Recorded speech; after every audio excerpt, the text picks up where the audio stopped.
Okay, so now we will learn how to convert direct speech into indirect speech.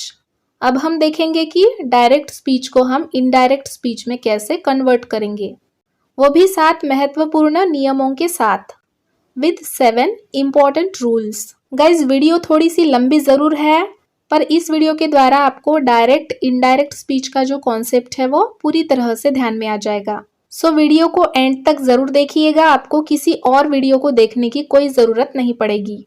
In short समझ लेते हैं कि इसके पहले के पार्ट में हमने क्या सीखा है, इसका क्विक रिवीजन हम कर लेते हैं। तो सबसे पहले हमने देखा था कि नरेशन किसे कहते हैं, व्हाट इज नरेशन। तो नरेशन का मतलब होता है कथन, यानी कि अगले इंसान ने क्या कहा इसे तीसरे व्यक्ति को बताना, यानी कि अगले इंसान ने क्या कहा है इसके बारे में किसी तीसरे व्यक्ति को बयां करना या फिर कथन करना, बताना, इसे ही कहा जाता है नरेशन। और जैसे कि हमने सीखा था, नरेशन को हम 2 तरह से बता सकते हैं। पहला है डायरेक्ट स्पीच के द्वारा और दूसरा है इनडायरेक्ट स्पीच के द्वारा। चलिए अब समझ लेते हैं इन शॉर्ट डायरेक्ट स्पीच को। तो गाइस, डायरेक्ट स्पीच का मतलब होता है जब हम किसी व्यक्ति की कही गई बातों को हूबहू जैसा उसने बोला सेम वैसा ही किसी और व्यक्ति को बताते हैं, तो इसी को ही हम डायरेक्ट स्पीच कहते हैं। और साथ ही साथ डायरेक्ट स्पीच में हम क्या करते हैं, बोलने वाले के शब्दों को हम इन्वर्टेड कॉमास में यानी कि कोटेशन के अंदर लिखते हैं। और इनडायरेक्ट स्पीच में क्या होता है, जब हम किसी व्यक्ति की कही गई बातों को हूबहू जैसा उसने बोला सेम वैसा ही नहीं बताते हुए उस कही गई बात को अपने खुद के शब्दों में किसी और व्यक्ति को बताते हैं, तो इसी को ही हम क्या कहते हैं, इनडायरेक्ट स्पीच कहते हैं। और इनडायरेक्ट स्पीच को हम डायरेक्ट स्पीच की तरह कोटेशन में नहीं लिखते हैं, उसे हम काफी सरल शब्दों में लिखते हैं। ओके, क्लियर है? चलिए आगे बढ़ते हैं। Now let's see the example of direct speech. Ravi said I am playing. यहाँ पर सेड ये रिपोर्टिंग वर्ब है और आई एम प्लेइंग ये रिपोर्टेड स्पीच है। और रवि क्या है, रिपोर्टर या फिर स्पीकर है। तो इसको इनडायरेक्ट स्पीच में कन्वर्ट करते वक्त होगा, इसका इनडायरेक्ट स्पीच में होगा Ravi said that he was playing. Ravi said that he was playing. Ravi ने कहा कि वह खेल रहा था। यहाँ पर आपको ध्यान में आएगा 2 सेंटेंसेस के बीच का फर्क। इसे हमने डायरेक्ट इनडायरेक्ट स्पीच के पहले के पार्ट में डिटेल में समझ लिया है। अब हम देखेंगे कि डायरेक्ट स्पीच को इनडायरेक्ट स्पीच में कैसे कन्वर्ट किया जाता है। पर आगे बढ़ने से पहले कुछ चीजें हैं जो आपको पता होनी बहुत ही जरूरी है। यहाँ पर आपको 3 कॉन्सेप्ट्स प्रॉपरली पता होने चाहिए। पहला है what is the subject and object in the sentence, यानी कि वाक्य में सब्जेक्ट कौन सा है और ऑब्जेक्ट कौन सा है ये आपको पहचानना आना चाहिए। And second concept is first person, second person and third person. अब सब्जेक्ट और ऑब्जेक्ट को पहचानने के बाद वाक्य में पहला व्यक्ति, दूसरा व्यक्ति और तीसरा व्यक्ति कौन सा है ये भी आपको पहचानना आना चाहिए वाक्य को देखने के बाद। और हमारा थर्ड कॉन्सेप्ट है टाइप ऑफ टेंस। तो वाक्य कौन से टेंस में है ये आपको पहचानना आना चाहिए।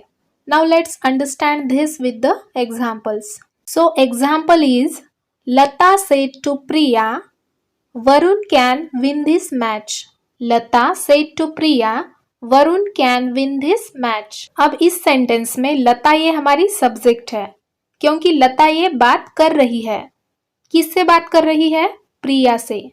तो प्रिया ये ऑब्जेक्ट है, लता ये सब्जेक्ट हुई और प्रिया ये हमारी ऑब्जेक्ट है। उसी तरह लता ये सब्जेक्ट है, बात कर रही है, इसीलिए लता ये रिपोर्टर और स्पीकर भी है। और यहाँ पर प्रिया ये क्या है, हमारी ऑब्जेक्ट है, क्योंकि प्रिया लता की बात सुन रही है। इसी का मतलब ये हुआ कि जो बात कर रही है, जो बात कर रहा होगा वो हमारा होगा सब्जेक्ट, और जो सुन रहा होगा पहले वाले की बात वो होगा हमारा ऑब्जेक्ट। ओके, क्लियर है? अब हम ये देखेंगे कि यहाँ पर फर्स्ट पर्सन कौन सा है, सेकंड पर्सन कौन सा है और थर्ड पर्सन कौन सा है।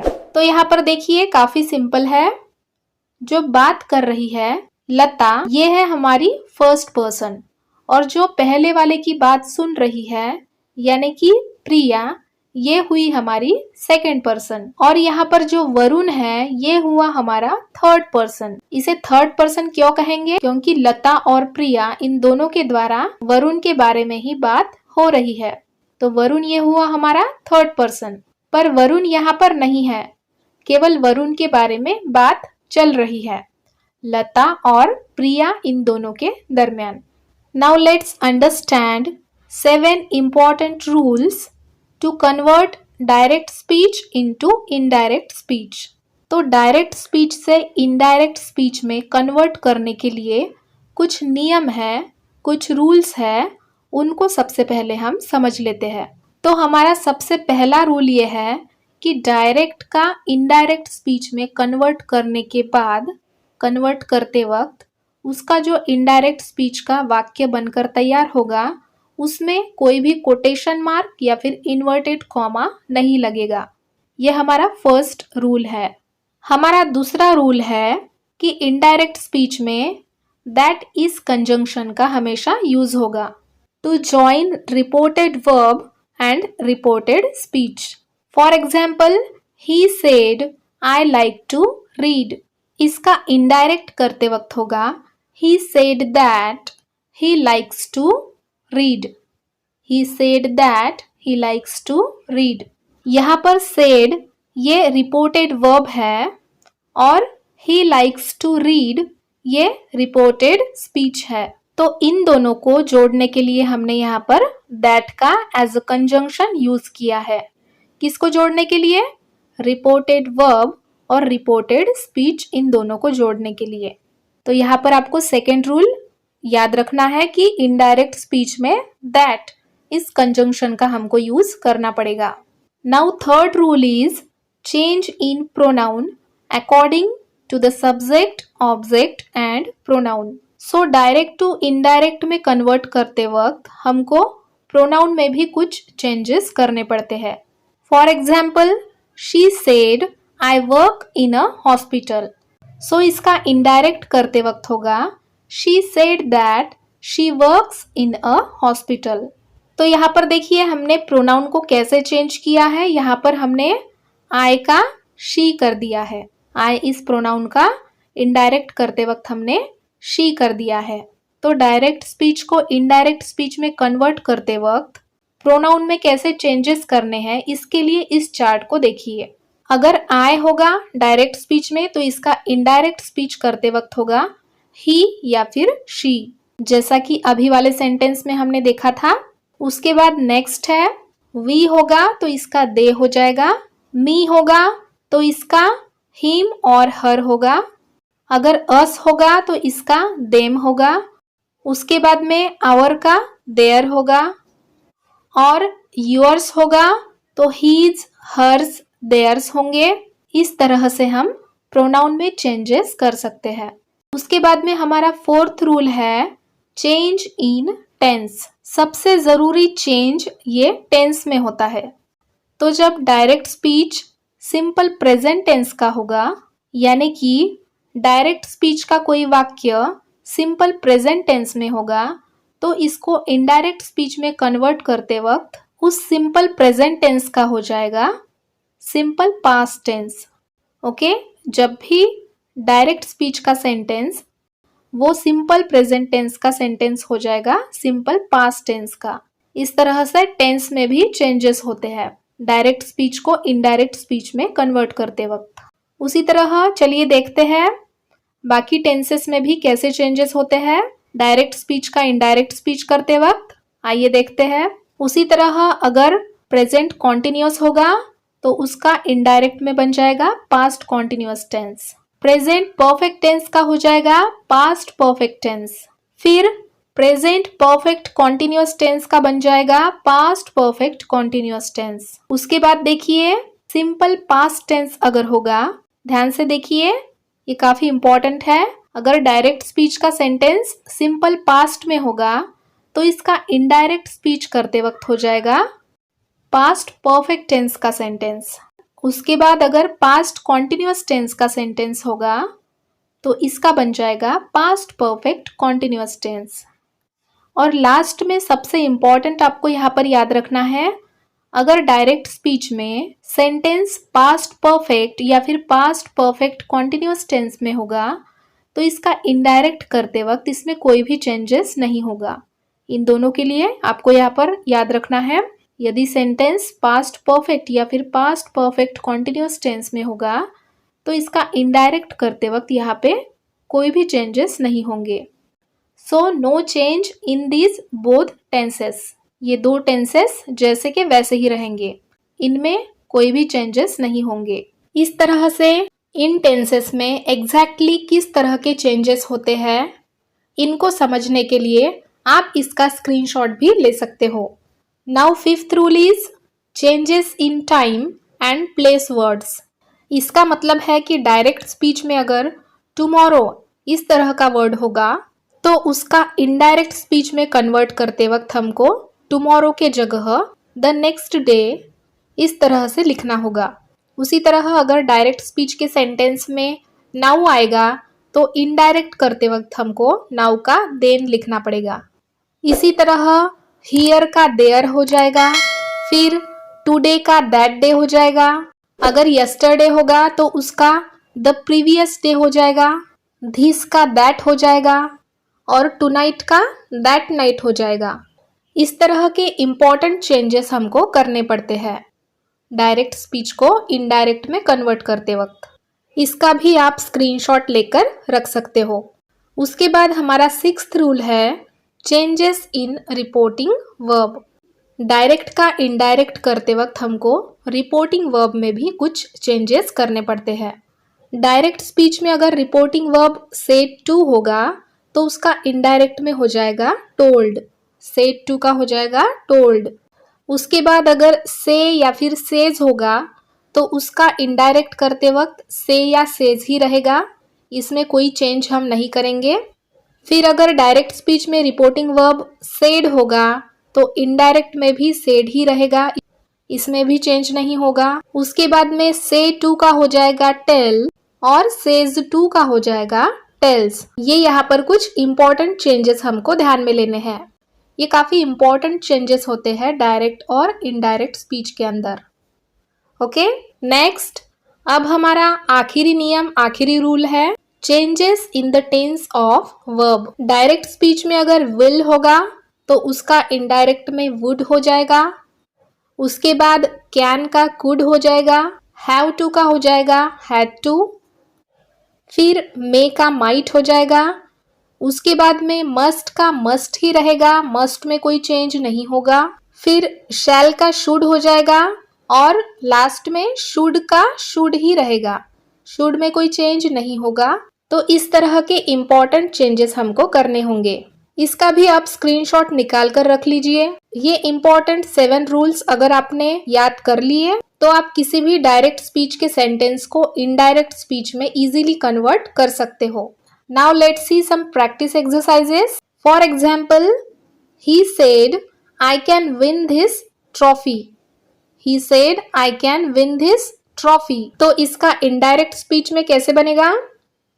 He said that he could win this trophy. He said that he could win this trophy. यहाँ पर देखिए रूल्स के हिसाब से इसका इनडायरेक्ट करते वक्त हमने कोटेशन को यूज नहीं किया है, कोटेशन को हमने निकाल दिया है। उसके बाद में दैट इस कंजंक्शन को भी हमने यहाँ पर यूज किया है रूल के हिसाब से। उसी तरह यहाँ पर आप देख सकते हो हमने यहाँ पर प्रोनाउन में भी चेंज किया है, जैसे कि आई का यहाँ पर ही कर दिया है। डायरेक्ट स्पीच के सेंटेंस में आई है यहाँ पर इसका इनडायरेक्ट में हमने ही कर दिया है। उसके बाद हमने टेंस में भी चेंज किया है, यानी कि हमने कैन का कुड कर दिया है। तो कुल मिलाकर हमारा यहाँ पर फाइनल सेंटेंस बनकर आया है he said that he could win this trophy. He said that he could win this trophy. Okay, now let's see next example. She said to me I am going to home now. She said to me, I am going to home now. यहाँ पर देखिए she ये subject है, me ये object है और यहाँ पर हमारा रिपोर्टिंग वर्ब है सेड टू, और हमने पहले ही पढ़ा है सेड टू का इनडायरेक्ट में टोल्ड हो जाएगा। और ये सेंटेंस यहाँ पर प्रेजेंट कॉन्टिन्यूअस में है, तो इसका यानी कि प्रेजेंट कॉन्टिन्यूअस का जो सेंटेंस है वो पास्ट कॉन्टिन्यूअस में कन्वर्ट हो जाएगा। तो यहाँ पर देखिए एम गोइंग का हो जाएगा वॉज गोइंग, और चेंज इन प्रोनाउन यानी कि यहाँ पर आई का हो जाएगा शी। और यहाँ पर देखिए डायरेक्ट स्पीच के सेंटेंस में नाउ ये वर्ड आया है, तो इसका इनडायरेक्ट में हो जाएगा नाउ का हो जाएगा then, change in time and place words के रूल के अकॉर्डिंग। सो नाउ का यहाँ पर हो जाएगा देन। तो यहाँ पर हमारा इनडायरेक्ट स्पीच का सेंटेंस होगा she told me that she was going to home then. Now का हो जाएगा यहाँ पर then. So she told me that she was going to home then. Let's see next example. Rama said I started a new job. Rama said I started a new job. ये sentence simple past tense का sentence है, तो इसको हमें indirect speech में convert करते वक्त इस सेंटेंस को हमको पास्ट परफेक्ट का सेंटेंस बनाना पड़ेगा, यानी कि सिंपल पास्ट टेंस को हमको पास्ट परफेक्ट टेंस में कन्वर्ट करना पड़ेगा। तो यहाँ पर हमारा सेंटेंस होगा Rama said that she had started a new job. Rama said that she had started a new job. Next example, they said we may go to Nagpur. They said we may go to Nagpur. इसका indirect होगा they said that they might go to Nagpur. They said that they might go to Nagpur. यहाँ पर देखिए may का हमने might कर दिया है indirect speech में। ओके तो इस तरह से यहाँ पर हमारा डायरेक्ट स्पीच और इनडायरेक्ट स्पीच का ये टॉपिक पूरा हुआ है। आपके कुछ डाउट्स एंड क्वेरीज होंगे इस टॉपिक के ऊपर, तो कमेंट में अवश्य लिखें। तो गाइज आज की ये वीडियो आपको कैसी लगी कमेंट करके ज़रूर बताइएगा। आज के वीडियो में बहुत ही इम्पोर्टेंट टॉपिक को हमने कवर किया है। यदि हमारे इस चैनल पर नए आए हो तो ऐसे ही इजी इंग्लिश लर्निंग वीडियोस को पाने के लिए हमारे इस चैनल को सब्सक्राइब ज़रूर कर लीजिएगा। वीडियो को लाइक ज़रूर कीजिएगा। मैं फिर मिलती हूँ आपसे अगले वीडियो में एक नया टॉपिक आप सब लोगों के लिए लेकर। Till then keep learning, keep practising, keep sharing, keep watching English यान, stay connected. Thank you so much for watching this video guys. Bye bye and take care.